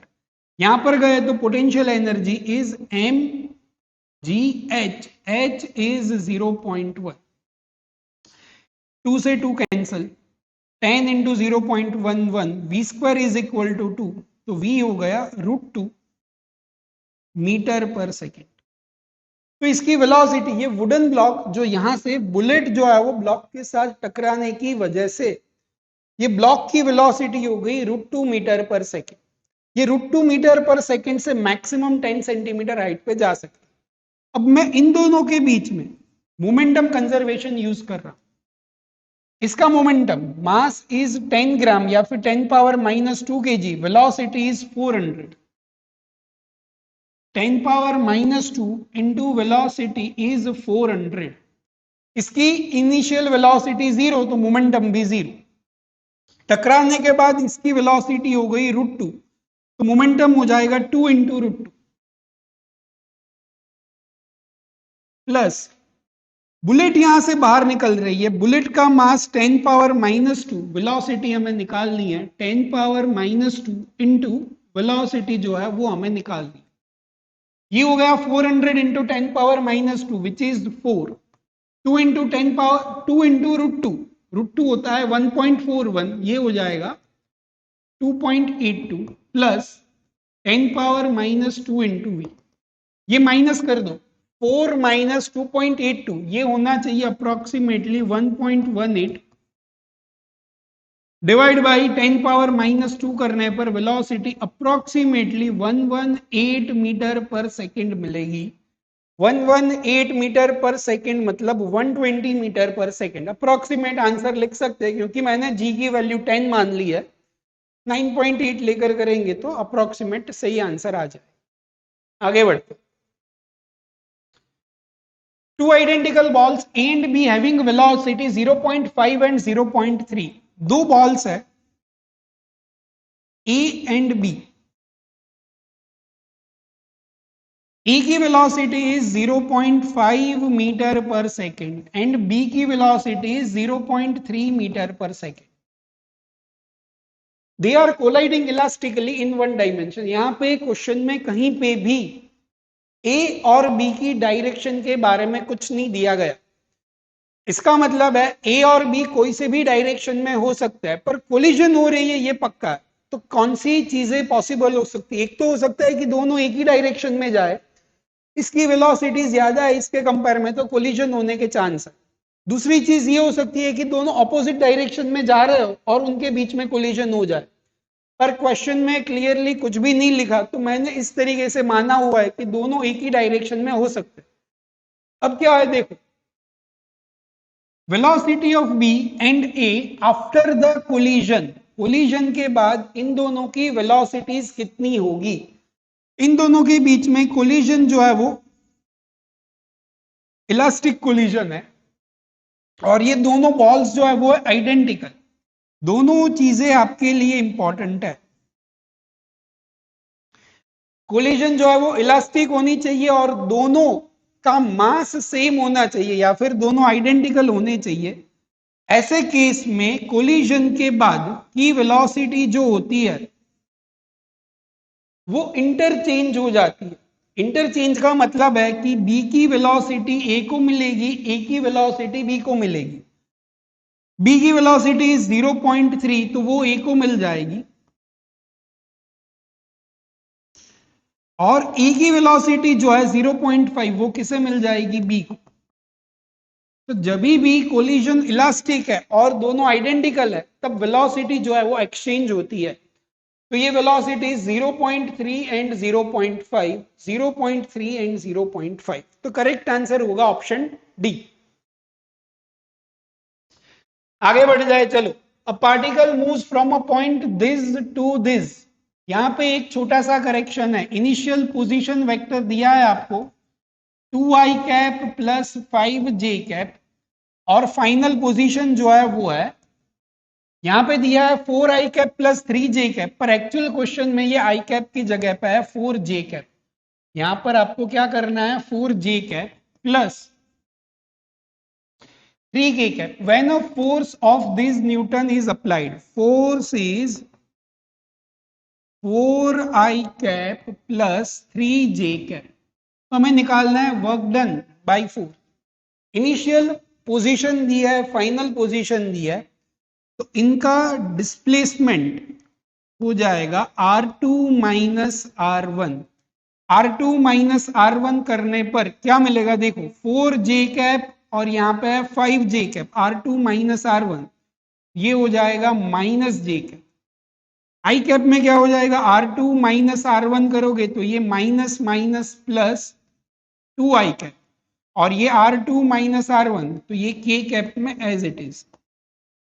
तो ये मिल गया मुझे displacement vector which is 2i cap minus j cap plus 3k cap. Force is 4i cap plus 3j cap. Work done is force and displacement का dot product. Force क्या है बेटा, force is 4i cap plus 3j cap. Displacement is 2i cap minus j cap plus 3k cap. तो क्या हो जाएगा, 4 into 2 is 8, 3 into minus 1 minus 3, के cap का यहां पर कोई कोफिशिएंट नहीं है तो 0। Work done by this force is 5 joule. तो आंसर होगा हमारा 5 जूल। ये छोटा सा करेक्शन ध्यान में रखना, क्वेश्चन में यहां पे 4i कैप की जगह पे 4j कैप दिया हुआ था। नेक्स्ट क्वेश्चन, अच्छा क्वेश्चन, सोचने वाला क्वेश्चन है, ध्यान से पढ़ो पहले, फिर इसमें क्या पूछा है और क्या करना है उसको हम डिस्कस करते हैं। Two particles A and B move with constant velocity v1 and v2। दो पार्टिकल है, इनकी वेलोसिटीज है v1 and v2। At the initial moment their position vectors are r1 and r2। यहां पे मुझे दो पार्टिकल्स दिए हैं, एक का इनिशियल जो पोजीशन है वो है r1 वेक्टर, दूसरे का इनिशियल पोजीशन है r2 वेक्टर। इन दोनों की वेलोसिटीज आर v1 v2। अब वो नहीं दिया कि वेलोसिटी कौन सी डायरेक्शन में है, बस इतना दिया है कि इन दोनों की वेलोसिटीज जो है वो v1 एंड v2 है। The condition for particles A and B for their collision. इन दोनों के बीच में कोलिजन होने की कंडीशन क्या हो सकती है, this is particle A, this is particle B. अगर ये दोनों पार्टिकल इस तरीके से कुछ मूव करे, अगर ये दोनों पार्टिकल्स इस तरीके से अगर कुछ मूव करेंगे तो ही इनके बीच में कोलिजन होने की प्रोबेबिलिटी है। फर्स्ट पार्टिकल जो है वो v1 वेलोसिटी से मूव कर रहा है, second particle is moving with velocity v2। तो t टाइम के बाद डिस्प्लेसमेंट कितना होगा, displacement is v1 into T, और ये हो जाएगा v2 इंटू टी। अगर ये दोनों एक ही टाइम पर सेम टाइम में सेम पोजीशन पर पहुंचेंगे तभी इनका कोलिजन पॉसिबल हो सकता है। इसका मतलब है कि ये यहां से लेकर यहां तक ऐसा मैं कोई वेक्टर अगर दिखाऊं तो दोनों का डिस्प्लेसमेंट वेक्टर अगर इतना हो रहा है तभी इनके बीच में कोलिजन पॉसिबल हो सकती है। इस वेक्टर को मैं दिखा रहा हूं वेक्टर स्मॉल r। अब देखो यहां पे capital R1 plus V1t is equal to small r हो जाएगा capital R1 plus V1 into T. ये क्या हो जाएगा R2 plus V2t। Small r is R2 plus V2t। अब ये स्मॉल r तो दोनों के लिए सेम है, तो इन दोनों को मैं कंपेयर कर सकता हूं। क्या हो जाएगा R1 plus V1t is equal to R2 plus V2t। यहां से देखो यहां पे ये आ गया तो ये हो जाएगा R1 minus R2 is equal to क्या होगा V2t minus V1t। T common ले लो, टी कॉमन लेने पर हो जाएगा V2 minus V1 into T. ये हो जाएगा R1 माइनस R। तो टी क्या मिल जाएगा, T is R1 minus R2 divide by V2 minus V1। अब टाइम जो है वो स्केलर क्वांटिटी और टाइम की कोई डायरेक्शन नहीं होती, सिर्फ क्या होता है मैग्नीट्यूड। तो मैं इनका भी मैग्नीट्यूड ले रहा हूं R1 minus R2 upon V2 minus V1 का मैग्नीट्यूड। वो मैग्नीट्यूड ही मेरा क्या है टाइम।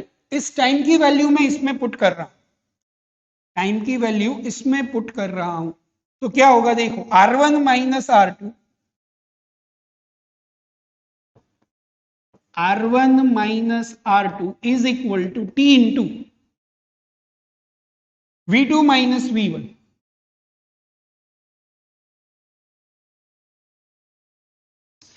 T की वैल्यू क्या है R1 minus R2 upon V2 minus V1। T की value is R1 minus R2 upon V2 minus V1। इनका मैग्नीट्यूड है, ये हो गया V2 माइनस V1। अब इसको रीअरेंज करो और आंसर मिल जाएगा।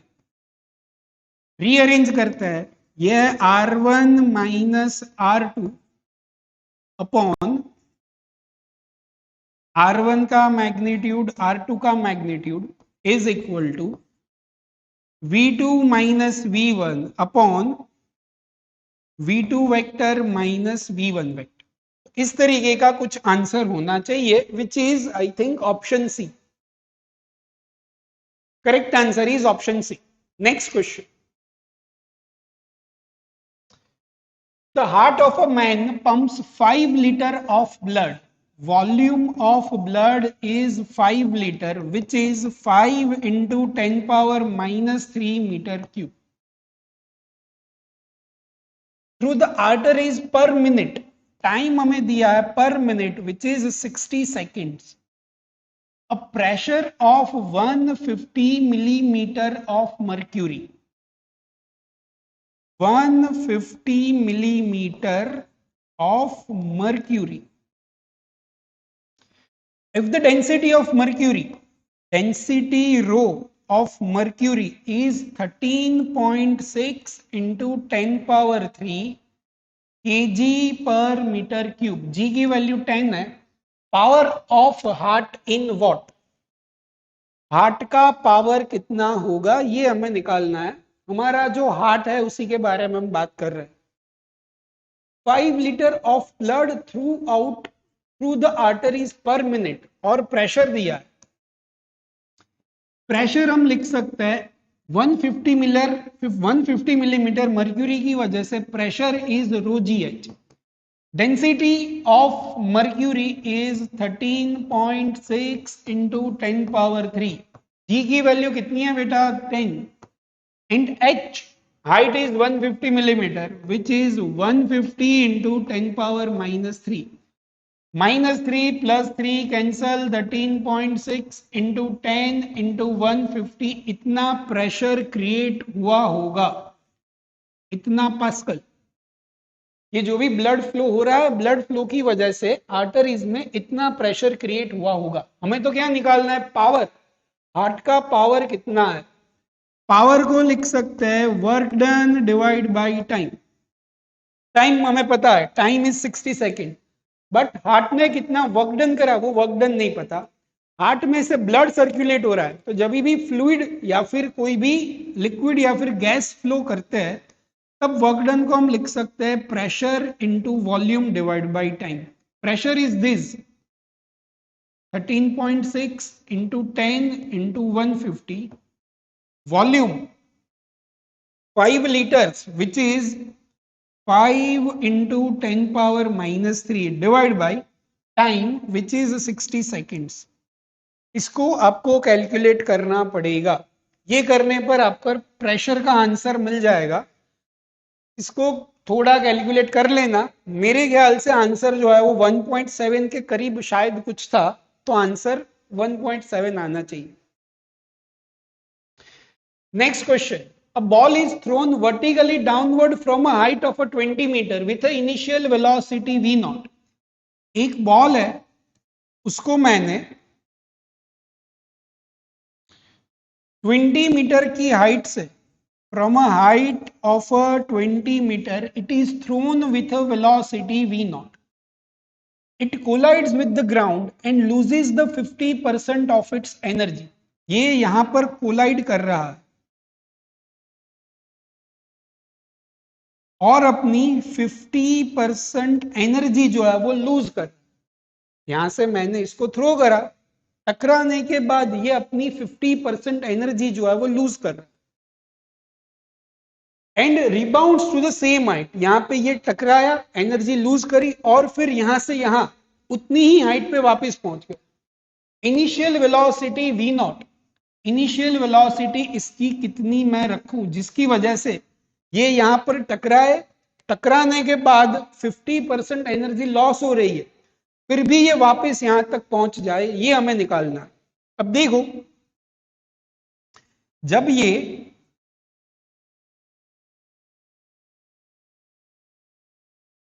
फिर से इसको डेटा इसका चला गया, फिर से इसको लिखता हूं मैं। The ball is thrown with a velocity 20 metre. यहां से ये बॉल 20 मीटर हाइट से हमने v नॉट वेलोसिटी से मूव कराया। यहां पर ये टकराने की वजह से इसकी 50% एनर्जी लूज हो गई। टकराने के बाद ये उतनी ही हाइट पे वापस गया। अब इसका मतलब क्या हुआ, देखो, इनिशियली इसके पास कितनी एनर्जीज है, v नॉट वेलोसिटी से रिलीज करा है तो इनिशियल काइनेटिक एनर्जी होगी 20 मीटर हाइट पे, मतलब इसके पास कुछ ना कुछ पोटेंशियल एनर्जी होगी। तो इनिशियली इसके पास काइनेटिक एनर्जी भी है, पोटेंशियल एनर्जी भी है। टकराने के बाद ये सिर्फ यहां तक पहुंच पा रहा है, सिर्फ कहां तक पहुंच पा रहा है, जितनी हाइट थी वहां तक ही पहुंच पा रहा है। इसका मतलब ये हुआ कि जब ये टकरा के वापस जाएगा तब उस पॉइंट पे फाइनल वेलोसिटी 0 होगी, तब उसके पास सिर्फ कौन सी एनर्जी होगी, पोटेंशियल एनर्जी। इनिशियली तो दोनों एनर्जी है, फाइनली कितनी एनर्जी होगी, सिर्फ पोटेंशियल एनर्जी। इसका मतलब यह है कि यहां पर उसके पास जितनी भी एनर्जी थी उसमें से टकराने के बाद जितनी काइनेटिक एनर्जी थी वो गायब हो गई। इनिशियली पोटेंशियल एनर्जी है, फाइनली भी क्या है, सिर्फ पोटेंशियल एनर्जी। और ये कितनी गायब हुई है, 50% गायब हुई है। इसका मतलब ये हुआ कि इनिशियली अगर 100 जूल एनर्जी थी उसमें से 50 जूल एनर्जी कहीं ना कहीं लॉस हो गई और बची कितनी, सिर्फ पोटेंशियल एनर्जी। ये मैं कह सकता हूं कि इनिशियली उसके पास kinetic energy and potential energy दोनों थी, फाइनली सिर्फ पोटेंशियल एनर्जी बची और काइनेटिक एनर्जी जो है वो इसमें लूज हो गई। अब ये 50% एनर्जी लूज हुई है, इनिशियली जो थी, अब ऐसे समझो कि इनिशियली उसके पास जो भी 100 जूल थी उसमें से ये गायब हो गई और ये 50% गायब हुई, मतलब ये 50 और ये 50 कुछ होनी चाहिए। इसका मतलब है कि काइनेटिक एनर्जी और पोटेंशियल एनर्जी सेम होने चाहिए, काइनेटिक एनर्जी और पोटेंशियल एनर्जी सेम होने चाहिए। काइनेटिक एनर्जी को मैं लिख सकता हूं हाफ mv², पोटेंशियल एनर्जी को लिख सकता हूं mgh। Mass and mass cancel, v² divide by 2, g की वैल्यू 10 और हाइट कितनी है 20, 200 इंटू 2 400, 400 का square root 20 metre per second. तो ये वेलोसिटी इनिशियली कितनी होनी चाहिए, 20। मैं फिर से लॉजिक एक्सप्लेन कर देता हूं, क्योंकि इन्होंने क्वेश्चन में ऐसे कहा है कि 50% एनर्जी लूज हो रही है, और बाद में सिर्फ मेरे पास कौन सी बची, पोटेंशियल एनर्जी। अगर ये 50 है, टकराने के बाद सिर्फ ये 50 बची, तो ये जो गायब हुई वही क्या होनी चाहिए हमारी, जो ये गायब हुई वही हमारी 50% एनर्जी होनी चाहिए। अगर ये 50% टोटल में से ये आधी आधी अगर होती तब जाके ये इक्वेशन बन पाती। इसलिए हमारा आंसर होगा 20 मीटर पर सेकेंड। आगे बढ़ते हैं। Next question, on a frictionless surface a block of mass capital M moving with a speed v, a block of mass capital M is moving with speed v, collides elastically with another block of a same mass, another block of a same mass which is initially at rest. This block is initially at rest. First block की initial velocity is v. After collision, first block moves at an angle theta. ये theta angle to the initial direction. Collision के बाद first block is moving at an angle theta and its speed is v by 3. The second block's speed after the collision. तो ये दूसरे block की collision के बाद कितनी स्पीड होगी वो निकालना है। इंपॉर्टेंट चीज है कि this collision is elastic collision. Elastic collision है तो हम क्या कर सकते हैं, काइनेटिक एनर्जी को कंपेयर कर सकते हैं। इसकी कोलिजन से पहले की initial kinetic energy is half mv²। इसकी तो 0 है। कोलिजन के बाद की इसकी initial velocity is 1/2 mv² is v²/9 plus second block जो होगा उसकी वेलोसिटी मुझे नहीं पता तो मैंने उसको v डैश मान लिया। 1/2 1/2 1/2 कैंसिल, mv² ये हो जाएगा mv²/9 प्लस mv डैश², ये mass cancel, v² minus v²/9, v² minus v²/9 is equal to v dash का स्क्वायर। ये हो जाएगा 8v²/9 is equal to v dash का स्क्वायर। स्क्वायर रूट ले लो, 8 का स्क्वायर रूट हो गया 2√2, v² का v, 9 का स्क्वायर रूट 3। तो सेकेंड ब्लॉक की कोलिजन के बाद की velocity is 2√2 divide by 3 into v, 2√2 divided by 3 into v. Next question. A particle of mass m is driven by a machine that delivers a constant power k watt. Power of this machine is k watt. If the particle starts from rest, the force on particle at time t. Initial velocity हमें दी है, initial velocity of this particle is 0, तो हमें निकालना है कि इस पर लगने वाला फोर्स कितना होगा। अब देखो पावर जो है वो कांस्टेंट है, ये power is equal to K. Power को हम लिख सकते हैं work done divide by time which is constant K. Work done को हम लिख सकते हैं half mv² divide by T is equal to K. तो यहां से वेलोसिटी का स्क्वायर आ जाएगा k into T into 2 divide by m। तो फिर वेलोसिटी आपकी हो जाएगी 2kt डिवाइड बाई m की पावर 1/2। ये हमें क्या मिल गया, वेलोसिटी। हमें तो क्या निकालना है, फोर्स। अब फोर्स होता है F is equal to mass into acceleration. तो ये वेलोसिटी से मुझे एक बार डिफरेंशिएशन करने पर क्या मिल जाएगा, एक्सिलरेशन। एक्सिलरेशन के लिए इस वेलोसिटी को एक बार डिफरेंशिएट करो, 2k/m की पावर 1/2 जो है वो कांस्टेंट, तो 2k/m की पावर 1/2 कांस्टेंट है। यहां पर क्या बची, t की पावर 1/2, इसका डिफरेंशिएशन, तो ये 1/2 पावर आगे टी की पावर 1/2 -1 हो जाएगा टी की पावर -1/2। ये क्या हो जाएगा देखो, 2 से 2 कैंसिल, k अपॉन 2m की पावर 1/2 और ये टी की पावर हो गई -1/2। ये हो गया एक्सिलरेशन। हमें तो निकालना है force. Force is basically mass into acceleration. Acceleration जो है वो हमारा है k/2m की पावर 1/2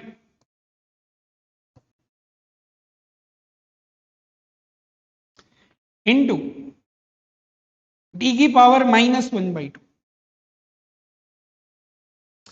फिर से m एंड m कैंसिल हो गए, या फिर इसको अंदर ले लो तो ये m स्क्वायर होता है, तो ये हो जाएगा m इंटू के डिवाइड बाई 2 की पावर 1/2 और यहां पे t की पावर -1/2 टी की पावर +1/2। तो ये हो जाएगा, ऐसा कुछ मिलेगा आपको, अंडर रूट एम के डिवाइड बाई 2t। ये आंसर आपको चेक करना पड़ेगा। एम के डिवाइड बाई, हाँ ये लग रहा है, ये नहीं ये नहीं, ये ऑप्शन सी टी की पावर -1/2। ये ऊपर ले लूंगा तो टी की power -1/2। Next question, two similar springs P and Q. दो स्प्रिंग है हमारे पास, दोनों सिमिलर स्प्रिंग है, एक स्प्रिंग P एक spring Q, having constant, spring constant इसका है Kp, इसका है Kq, such that Kp is greater than Kq। और क्या दिया है, they are stretched first by a same amount. इन दोनों को हमने सेम अमाउंट से स्ट्रेच करा गया है। दोनों में स्ट्रेचिंग कितनी है, सेम, विच इज x। तो हमें क्या निकालना है, अच्छा फर्स्ट में सेम अमाउंट से स्ट्रेच करा है, सेकंड में सेम फोर्स से स्ट्रेच करा है। Work done by spring WP and WQ related as. अब पहले में वर्क डन की बात करते हैं। Work done by spring force होता है 1/2 kx²। अब हमने दोनों को सेम अमाउंट से स्ट्रेच करा है, तो जिसका k ज्यादा उसका वर्क डन ज्यादा। k किस में ज्यादा है, p में ज्यादा है, तो वर्क डन p का ज्यादा होगा, q का कम होगा। तो P का वर्क डन ज्यादा मिलेगा, Q का कम मिलेगा। और क्या कहा है देखो, इन केस, अच्छा और है हमारा सेम फोर्स से स्ट्रेच करा, फोर्स होता है K इंटू एक्स। फोर्स क्या होता है बेटा, K इंटू एक्स। अगर सेम फोर्स है, फोर्स अगर कांस्टेंट है, तो जिसका K ज्यादा होना चाहिए उसका x क्या होना चाहिए, कम।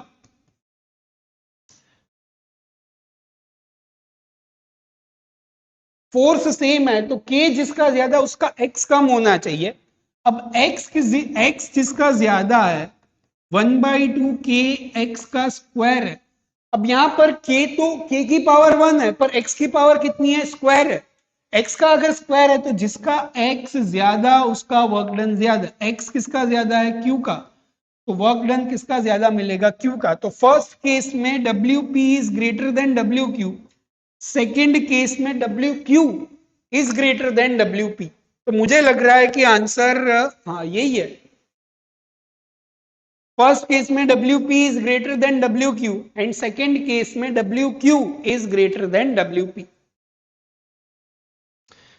Next question, a body of mass 4m is lying in a xy plane at rest. Body is at rest in a xy plane. It suddenly explodes into 3 pieces. ये हमने इसके आगे भी करा हुआ है। 4m मास है, इसमें से 3 पीस हो रहा है।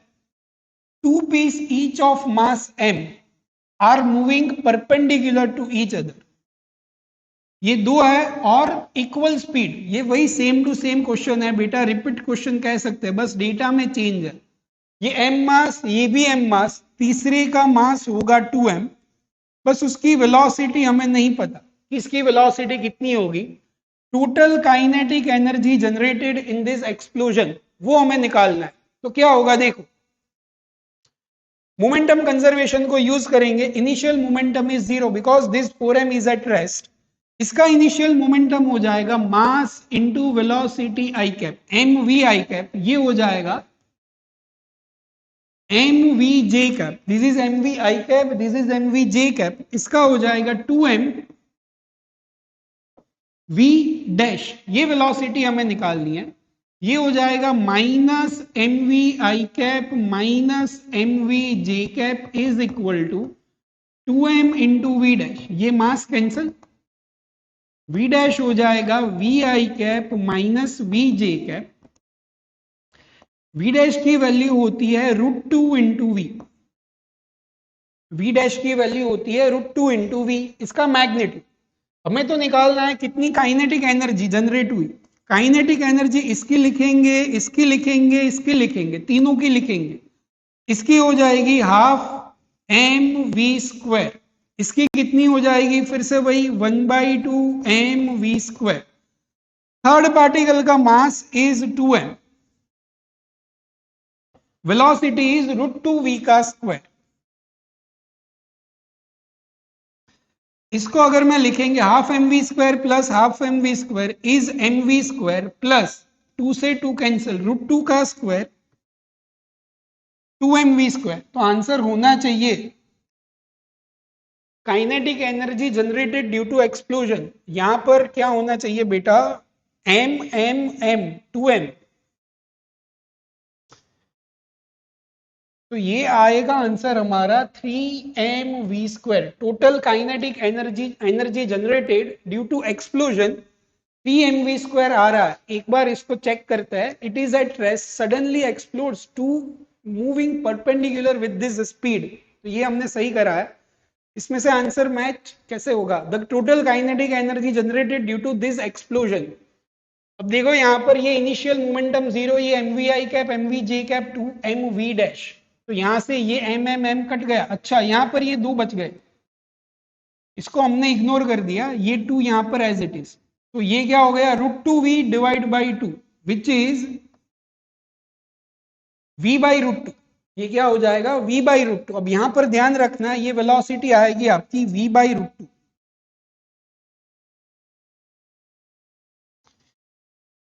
वेलोसिटी इज v अपॉन √2 का स्क्वायर, तो क्या होगा देख,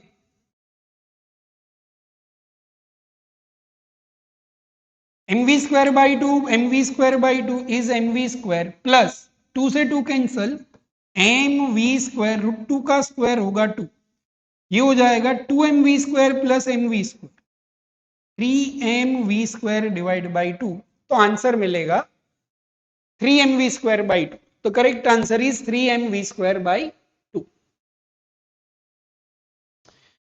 तो यहां पे हमने वर्क एनर्जी पावर के जितने भी प्रीवियस ईयर्स के, इसमें ऐसे सब टॉपिक भी कवर कर लिए, कोलिजन को भी कवर कर लिया है, वर्टिकल सर्कुलर मोशन को भी कवर कर लिया है, तो सारे ही टॉपिक हमने कवर कर लिए है, इसकी शॉर्ट नोट आप अच्छे से बनाना, और अगर कहीं पे भी डाउट है तो मैं आपके साथ ही हूं, आपको किसी भी प्रकार का टेंशन लेने की जरूरत नहीं है, आप जो व्हाट्सएप ग्रुप है उसमें जुड़ जाओ, और कोई भी डाउट है तो वो बिंदास वहां पे पूछ लो, ठीक है।